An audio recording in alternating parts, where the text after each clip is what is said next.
beep. A frequently asked question that I get is, how do you even make a board game? And I always think that's a really funny question because the answer is actually super, super simple.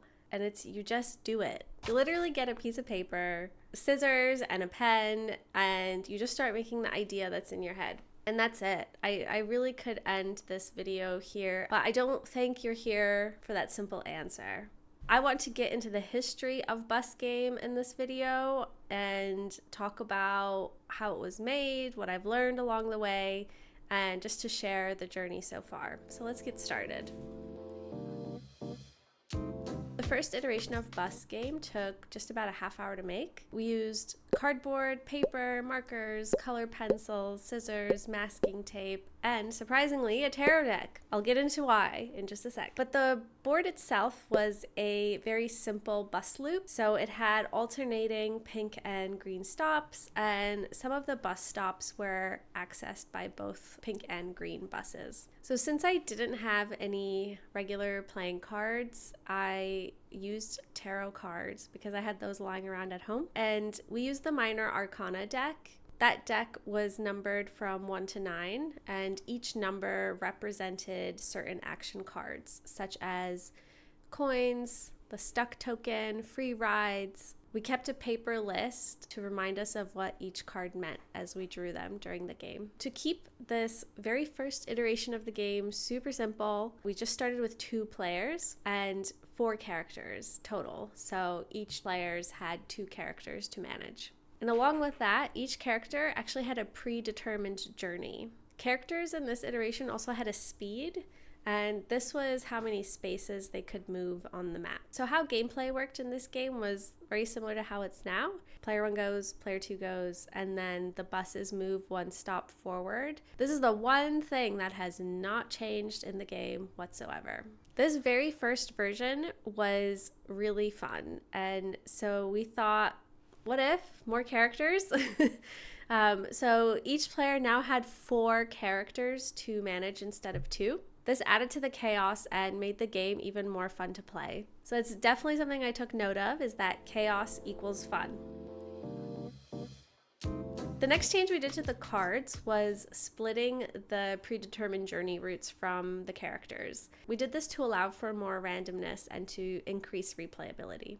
And to save time from redrawing everything, I cut out the character art from version 1 of the cards and taped them to the new cards. I also added a time tracker at the bottom, and this was to track the amount of time you spent at a location on your journey. So each update that we decided to make was because of our playtesting results. It was just my husband and I, the 2 of us, working on this game, so we would constantly play, see what's working, see what we wanted to change, and then went ahead and did it, and then just started playing again. It was that loop of iteration. We also asked ourselves what if a lot.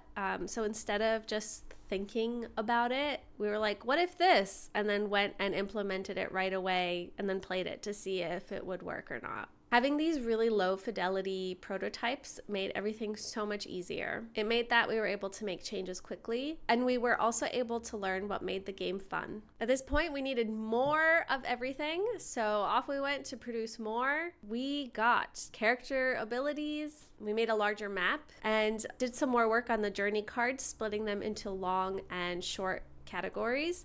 In the beginning, each player was assigned 2 when you were playing, but through the playtesting that we did, the game felt way too balanced, and I wanted things to swing a little bit more in either direction. You also see in this photo on the right that there are 2 cards for the buses, and to be honest, I forget what the purpose of these cards were, and we ended up getting rid of them because we felt like they had no purpose. You also notice here that the character cards were printed, still placeholder, some really beautiful beautiful imagery. This was a silly little aha moment for me that it's so much easier to make changes to things by just printing them instead of handwriting and hand drawing. That was fun, but when you have to do this a lot, you're just like, ooh, I kind of just want to print things.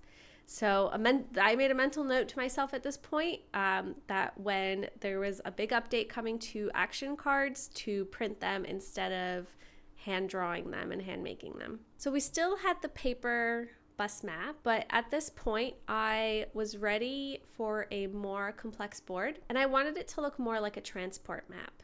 So this was the next upgrade. At this point, the game officially became a 4-player game, which was super exciting. Some problems that we noticed initially is that through testing, people kept forgetting which characters they had on the board. Originally, they were just like a piece of cardboard, a long piece of cardboard that was folded in half so it could stand on its own.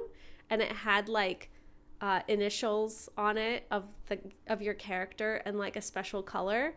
And they were really tiny. So I got some colored playing tokens to be like the standees for those representation of characters. It made things a little bit easier to keep track of because you're like, okay, I just need to look for red, and then within the red I need to find my one of 4 characters. So I also reprinted character cards to introduce how many bus stops people had paid for. Tracking your time at a location got moved to be on the journey cards instead, which made a lot more sense. This upgrade was super fun. I really like the visual look of this board, but there were definitely some problems that still needed to be addressed. I talked a little bit about the challenge with the little character standees, but we were still losing our characters on the map. So I realized tiny little pieces of paper with initials aren't doing it. The bus stops were not super obvious. It wasn't very clear where you can wait, where you can get off, where the bus is gonna stop.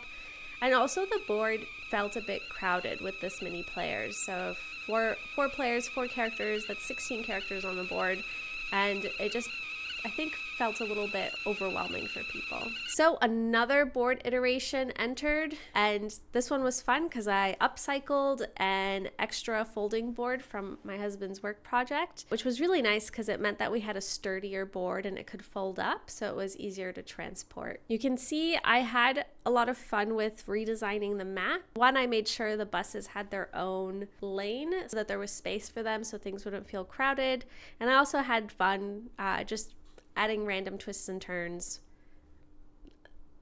They didn't serve any gameplay purpose. I just thought they were cool. But if you've played the game, you know those don't exist. And I'll say why in a little bit. So we kept playtesting with friends, with family, with each other. And the next big update that came after that was placeholder character art. So this was so good because we finally got rid of those tiny little,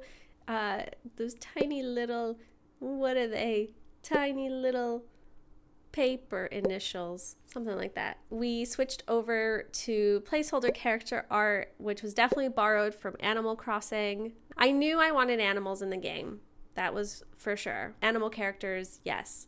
So that's why I used Animal Crossing placeholders. And it was actually nice because I was trying to figure out, like, I wanted a variety of species and also kind of a variety of moods. We all know there's a lot of, like, fun characters that are either snooty or lazy or a jock. So I kind of wanted to try and capture those personalities. I decreased the complexity of the board. So this version still has a few twists and turns, but definitely not as many. We also removed speed from characters. So just as a reminder, the speed was how many squares you could move. There were some characters that could move 3, some that could move 2, and some that could move 1. At this point, we just got rid of that and everyone could move 1. It was removed because the same characters would finish the journeys first. So if you had a stack of characters that all had 3 speed, you were much more likely to finish and win the game. High speed turned out to be a huge advantage with that. So, and it also made the game feel like it was more about walking quickly than about riding the bus. But there were some things I really liked about the act of moving quickly. So to capture that feeling, we introduced some new action cards. Ones like the e-scooter, which would allow you to move more spaces, but you do have to pay for it. So it's not just like a free action that you can always do. I was really looking forward to testing this update because I had planned a trip to see my friends and family back home, and I was so excited to introduce Bus Game to them. There was a lot of valuable feedback from these sessions, and I came back home with a notebook full of suggestions to improve. My favorite lesson learned And this is the point I'm coming back to about the board design, is that simple is better. And to this day, I keep coming back to that motto of simple is better for this game, for this project. The twists and turns looked so cool, but they got in the way of gameplay. The board was either confusing or it didn't make sense. So we simplified it. Every region of the map had a rectangular path. And in this photo, you can see some of the rectangular paths were bigger and some of them were more square. And I did that to add a bit of variety. And my eye is twitching because that will change. Future me has changed that because, say it with me, simple is better. Okay, what else did I do here? I decided to reprint the character cards as well. And at this point, I finally printed the action cards. That was a really good feeling because I think I started to picture, oh my gosh, this game could go somewhere. I can like finally see the art. I can see start visualizing what things are going to look like. And yeah, at this point, the only thing that needed to be handmade was the playboard and the journey cards. But I was thinking of a way to get those printed as well. So this update was in a really good direction, but I found through testing that people got confused about where they could walk with their characters. And even though this map is placeholder, you can see the image of whatever was on this board before coming through. And so visually, it was quite distracting to players and added to their confusion. So I told myself, I can still make a placeholder board, but it can still communicate very clearly to players. So I swapped it to its back where it was all black, and I continued simplifying the design. The changes I made here were that all the stops and the bus stations, they all became square and all the bus routes were the same distance. So we've gone from this really twisty-turny, really visually interesting looking map to something that's a lot simpler. Maybe some would even consider boring, but it improved gameplay so much more. And that is what was important to me, because I knew I could make it very interesting with art, but gameplay for me and for this project came first. So this change was actually very beneficial because it meant that players could walk to any location, though it would take a while, but they could still do it, unlike in the previous designs where it was definitely not doable for characters to walk, because I think some of them were maybe like 10 squares, so that would take you 10 turns to get to your destination. This new layout also added more contrast, so it made everything easier to see and to track while reducing visual clutter. So this is another note just mental note I made for myself, is that this is not the forever board, and I want this board to be covered in beautiful art that tells the narrative, that shows you what this world is like, but I also need to make sure to keep things simple and make things clear to the players. The feedback that I got on that board was really, really great. I stuck with that version for a while I continued to develop other parts of the game. And I needed to focus on the buses. So they stayed that cardboard cutout version for about 5 months. Yeah, I didn't touch them. But I knew I wanted 3D buses for this game, so I needed to make that happen. I didn't want to mess around with 3D modeling and 3D printing because that was honestly going to take a lot more time for me to do. And I also don't have a 3D printer. So Nick and I got some modeling clay and we sculpted these buses and popped them in the oven to bake. So I loved this exercise because I quickly learned how their design needed to be and what they needed to communicate. It needed to tell you clearly where the front is and where the back is. And I also had a lot of fun adding glittery nail polish on them. Though they look super cool now, I would not recommend it because the tops of my buses to this day are sticky. And when I put them in their bus garage, which is an old Devonport chocolate container, they have a very strong smell. So don't do that. So at this point, I made an update to the journey cards as well. With each iteration of the board, I actually did need to revisit the journey cards to make sure their point value matched their difficulty, especially if bus stops were moving closer or further away from each other. I also added very clear labels on the journey cards themselves to indicate where players start, wait, and end their routes, because when I handed this to a new player and it didn't have the labels on the side, they had no idea what was going on, what was the start, what was the end, and so on. This version of the board was my favorite out of all of them. But through playtests, I learned that things still felt a bit crowded, especially with 4 players. So buses needed their own dedicated lane instead of hovering in between the squares. So again, I needed to make a new board. I did not want to make another one from scratch. I had made so many boards. I had made hand-drawn so many grids with my giant ruler, and I just didn't want to spend the time on it anymore at this point.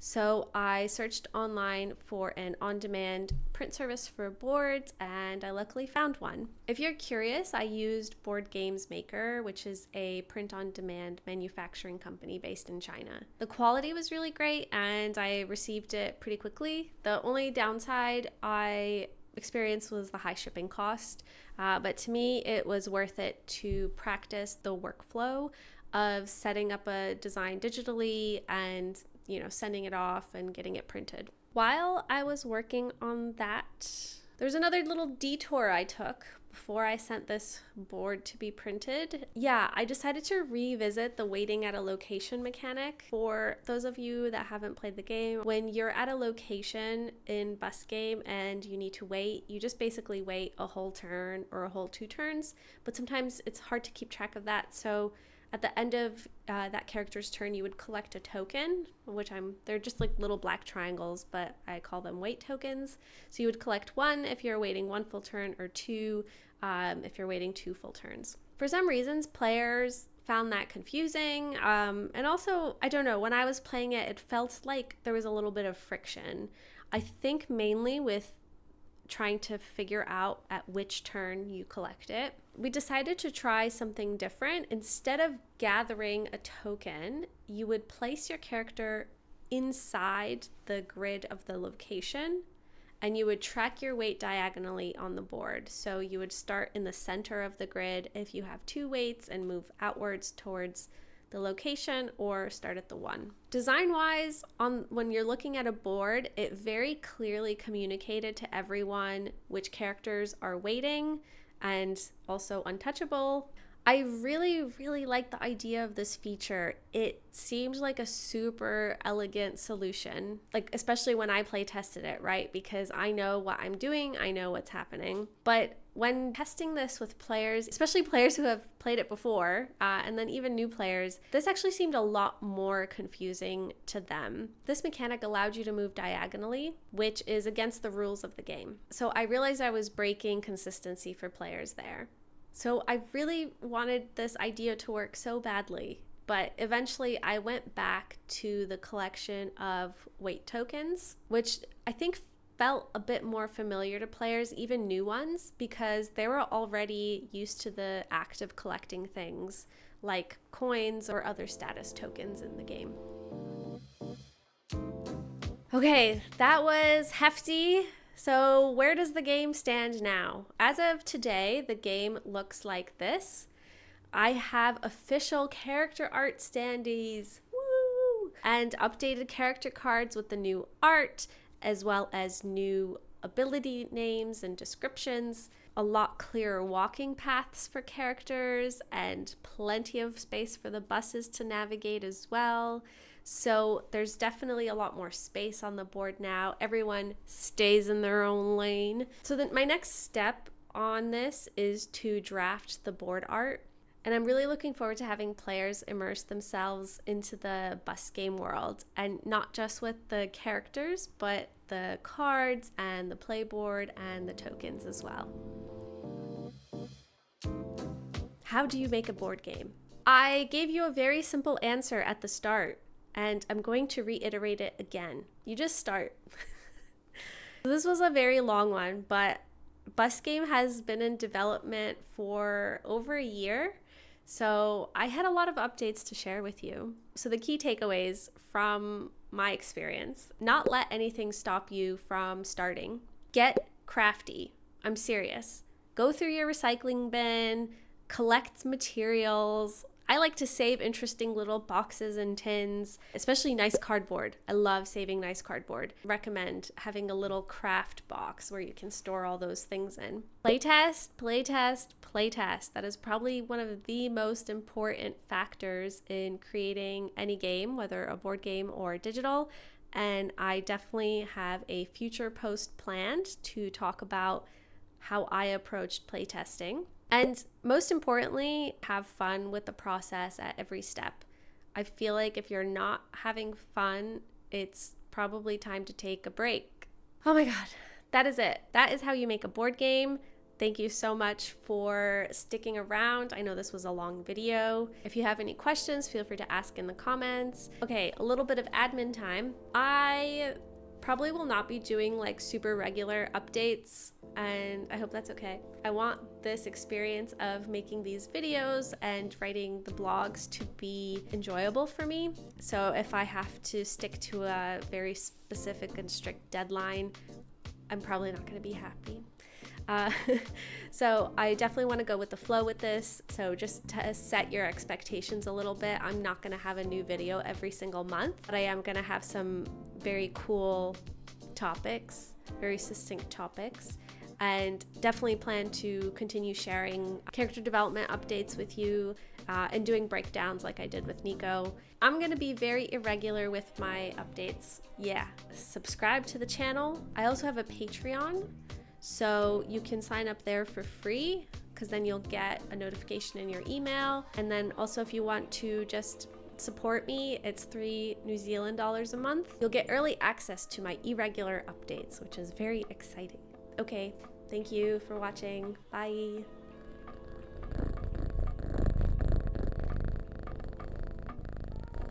This is a little rascal. All right, are you gonna behave?